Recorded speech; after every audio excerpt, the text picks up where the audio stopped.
Thanks for taking the time to check out the Tiger Pregame Show and our Clemson historic picture of the day. Like us on social media and subscribe to this channel and click that notification button if you would like to get updates. Today is part 2 of some photos to go with an interesting chapter in Wright Bryan's book on the last walkout at Clemson. In 1924, student feelings were at a low. The cadets felt they were being treated unfairly and should act on their own. At 2:30 p.m., the senior class presented 4 demands to Acting President Earl. 1. Assurance of more and better food. 2. The resignation of J.D. Harcum as mess officer. 3. Employment of a matron to be with the students at meals. And 4. Reinstatement of Cadet Holohan. Seniors said they would walk out if their demands were not met. Freshmen, sophomores, and juniors already had said they would follow the seniors' lead.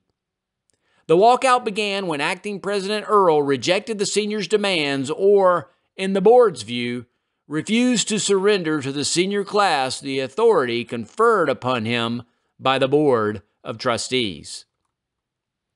Barracks were in turmoil as students packed bags, changed to civilian clothes, and shouted through the corridors. Trash littered the hallways. Whether there had been disorder the previous day is debatable, but there is no doubt the Corps was unruly that Tuesday. Approximately 1/4 of the cadets left that night or the next day. Remaining ones resumed campus routine, but in a restive mood. Some were granted leave to attend the state fair, an annual pilgrimage for most cadets. Meantime, trustees met almost continuously, debating how to deal with the situation. Rebellious students were charged with violating 8 sections of cadet regulations, ranging from desertion, absence without leave, and unauthorized assembly to disobedience, drinking, disorders, to the prejudice of good order and military discipline, and ignorance of regulation. During this interval, the board dealt with a student committee selected for the purpose. Reverend John McSween, a beloved figure among students of all faiths, highly respected by faculty and community, attempted mediation and spoke for the student committee. That committee changed its demands to respectful petitions and testified under oath as to complaints and events. Officers, employees, and outside experts were questioned about food.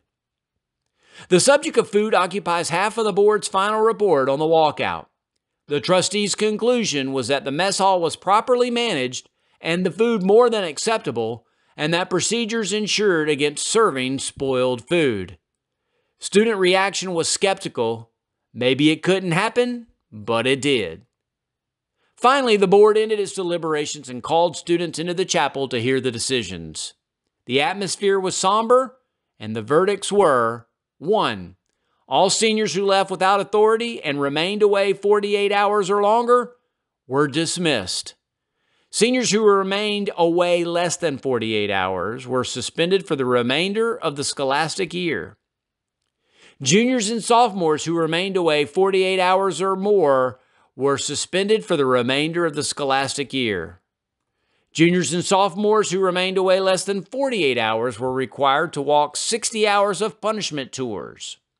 Freshmen who returned by 11 p.m. October the 29th were permitted to re-enter college subject to punishment of walking 40 extras.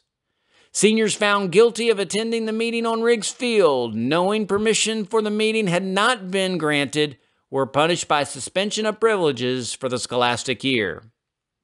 Seniors found guilty of attending the meeting, knowing it was without authority, but not knowing permission had been asked and denied, were punished with withdrawal of privileges to March 1st, 1925. And that's the story of the last Clemson walkout.